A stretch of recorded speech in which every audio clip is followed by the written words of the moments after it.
Hello दोस्तों, study with Neena में आप सभी का स्वागत है।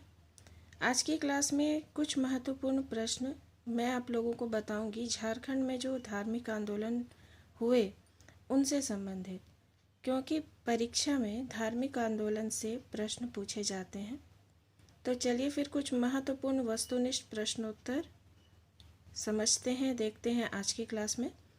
झारखंड में मुख्य रूप से जो धार्मिक आंदोलन हुए या फिर पूरे भारत की अगर भी बात करें हम सब, तो जैन धर्म और बौद्ध धर्म काफ़ी महत्वपूर्ण स्थान रखता है। ये दोनों धार्मिक आंदोलन में आते हैं। जैन धर्म में भी हम लोगों को कुछ महत्वपूर्ण बातों को याद रखना होगा और बौद्ध धर्म में भी। और यहाँ से प्रश्न किसी न किसी एग्ज़ाम में कभी ना कभी पूछे ही जाते हैं। यूँ कह सकते कि हर एग्ज़ाम में पूछे जाते हैं। कुछ प्रश्न जैन धर्म से ले लेते हैं पहले, जो इम्पोर्टेंट है और जेपीएससी के जितने भी स्टूडेंट हैं उनके लिए काफ़ी हेल्पफुल है। जैन धर्म से संबंधित पारसनाथ पहाड़ी, ये जो पहाड़ी है ये जैन धर्म से संबंधित पहाड़ी है। यहाँ पर ये क्यों महत्व रखता है, तो जैनियों के 23वें तीर्थंकर जिनका नाम पार्श्वनाथ था वो यहाँ पर आए थे, ठीक है। और ये जैन पहाड़ ये तीर्थ स्थान बन गया, पारसनाथ की पहाड़ी तीर्थ स्थान बन गई क्योंकि पार्श्वनाथ यहाँ पर आए थे। ईस्वी याद रखेंगे 717 ईस्वी पूर्व ईसा पूर्व, और ये 23वें तीर्थंकर थे, ये भी याद रखेंगे। स्थान गिरिडीह, तो पारसनाथ की पहाड़ी गिरिडीह में यहाँ पर जैनियों के 23वें तीर्थंकर आए थे 717 ईसा पूर्व में। इस पहाड़ी की ऊंचाई भी कभी कभी पूछी जाती है। मीटर में अगर बताया गया हो तो 1365 मीटर, और फीट की अगर बात करें तो 4478 फीट इसकी ऊंचाई है। ये प्रश्न हमेशा पूछा जाता है। जैन धर्म से ये तीनों बातें आपको हमेशा याद रखनी पड़ेंगी कि पारसनाथ पहाड़ी की ऊंचाई क्या है, फीट मीटर दोनों में, और यह गिरिडीह के में है। और 23वें तीर्थंकर यहाँ पर आए थे, इनका नाम पार्श्वनाथ था, और 717 ईसा पूर्व ये तीर्थ स्थान है जितने भी जैन धर्म को मानने वाले लोग हैं उनका। मानभूम जो अब धनबाद कहा जाता है, यह जैन सभ्यता संस्कृति का केंद्र रहा। झारखंड में धनबाद जो जिला है इसे पहले मानभूम कहते थे, यह केंद्र था।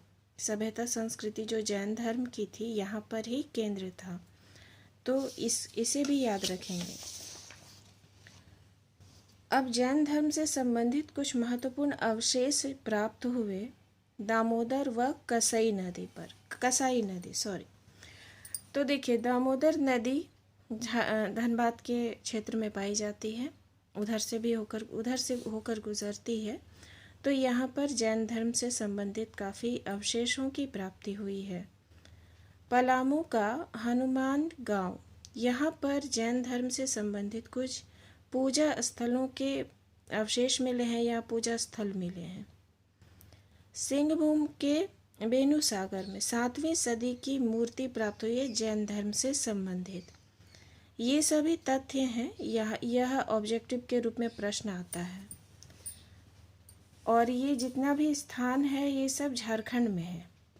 पलामू मूर्तिया गांव सिंह शीर्ष प्राप्त हुआ है। पलामू के मूर्तिया गांव से सिंह का शीर्ष प्राप्त हुआ है, यहाँ पर मूर्तिया होगा। तो ये सभी खास बातें हैं जैन धर्म से, जो कि रिपीट होकर के ऑब्जेक्टिव में पूछी जाएंगी या पूछी जाती हैं। अब कुछ महत्वपूर्ण फैक्ट हम लोग बौद्ध धर्म से देख लेते हैं। करवा गांव में बौद्ध स्तूप प्राप्त हुआ है। ऑब्जेक्टिव के रूप में जो प्रश्न पूछे गए हैं उसे ही मैं आप लोगों को बता रही हूँ। डिटेल से क्लास में नीना एजुकेशन पर डालती हूँ, यहाँ पर वस्तुनिष्ठ प्रकार के प्रश्नोत्तर ही आपको मिलेंगे।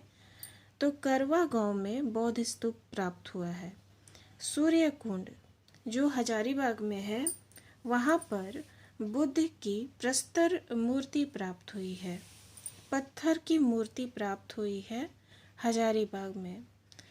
सूर्य कुंड जो है वो हजारीबाग में है और वहाँ पर बुद्ध की मूर्ति प्राप्त हुई है। बौद्ध धर्म बुद्ध से संबंधित है, ये तो आप सभी जान रहे हैं। बलवा दाग ये खूंटी में है और यह बौद्ध विहार के अवशेष मिले हैं। बौद्ध विहार के अवशेष कहाँ मिले हैं? तो बलवा दाग में। और ये स्थान कहाँ है? तो खूंटी में है, खूंटी झारखंड। कटुंगा गांव यह गुमला में है और यहाँ से बुद्ध की प्रतिमा भी प्राप्त हुई है। पटम्बा गांव यह जमशेदपुर में है, यहाँ पर बुद्ध की प्रतिमा प्राप्त हुई है 2। इस स्थानों के नाम से प्रश्न आते हैं कि इस स्थान से या फिर बुद्ध की प्रतिमा कहाँ से प्राप्त हुई है। कुछ ऑप्शन होंगे कुछ गांव के, तो ये सभी गांव के नाम हैं, स्थान के नाम हैं। हो सकता है केवल जिला का नाम पूछ लिया जाए, तो आप अपने स्तर से दोनों ही बातें याद रखेंगे कि गांव कौन सा है और जिला कौन सा। दियापुर दालमी में धनबाद के क्षेत्र में है यह स्थान और यहाँ से बौद्ध के स्मारक प्राप्त हुआ है। घोलमारा प्रस्तर की खंडित बुद्ध मूर्ति प्राप्त हुई है। मूर्ति अब खंडित हो चुकी है और ये घोलमारा से प्राप्त हुई है, प्रस्तर की है ये। ईचागढ़ सरायकेला खरसावां में है और यहाँ से बौद्ध देवी तारा की मूर्ति प्राप्त हुई है। बौद्ध देवी तारा की मूर्ति कहाँ से प्राप्त हुई है? तो ईचागढ़ से। ये सरायकेला खरसावां में है और रांची के संग्रहालय में इस मूर्ति को रखा गया है। काफ़ी इम्पोर्टेंट है ये, मैंने प्रश्न कई बार एग्ज़ाम में देखा है, तो ये याद रखेंगे कि नाम याद रखेंगे। बौद्ध देवी तारा, इनकी मूर्ति को रांची के संग्रहालय में रखा गया है। ये प्राप्त कहाँ से हुई थी? तो ईचागढ़ सरायकेला खरसावां से। बौद्धपुर से बौद्ध स्मारक बुद्धेश्वर मंदिर बौद्धपुर में है। देखिए बौद्धपुर जो स्थान है वहाँ पर क्या क्या है? तो बौद्ध का स्मारक है, बुद्धेश्वर मंदिर है और ये स्थान बौद्धपुर कहलाता है। तो जैन धर्म और बौद्ध धर्म से ये वस्तुनिष्ठ प्रकार के कुछ प्रश्न थे जो मुझे काफ़ी महत्वपूर्ण लगे और मैंने आज की क्लास में आप लोगों के समक्ष रखा। तो आप सभी से नोट करें, क्योंकि एग्ज़ाम में अगर आपको रिवीजन करना है तो आपके पास अपना एक नोट भी होगा और आपको याद भी हो जाएगा लिखने के क्रम में ही। अगले वीडियो में कुछ और महत्वपूर्ण प्रश्न होंगे जो कि झारखंड के एग्ज़ाम जो जेपीएससी का होगा उसके अकॉर्डिंग ही मैं अभी आप लोगों को बताऊंगी। झारखंड से रिलेटेड जितना जीके जीएस है मैं कोशिश करती हूँ कि सारे वस्तुनिष्ठ आप लोगों को झारखंड से रिलेटेड ही दूँ और वीक में 1-2 दिन जनरल स्टडी के प्रश्न भी होंगे जो जिसमें सामान्य इतिहास भूगोल के प्रश्न होंगे या संविधान से संबंधित जो पॉलिटी हमारा सब्जेक्ट है। जितने भी प्रश्न पूछे जाते हैं वस्तुनिष्ठ रूप से अलग अलग विषयों के सभी होंगे।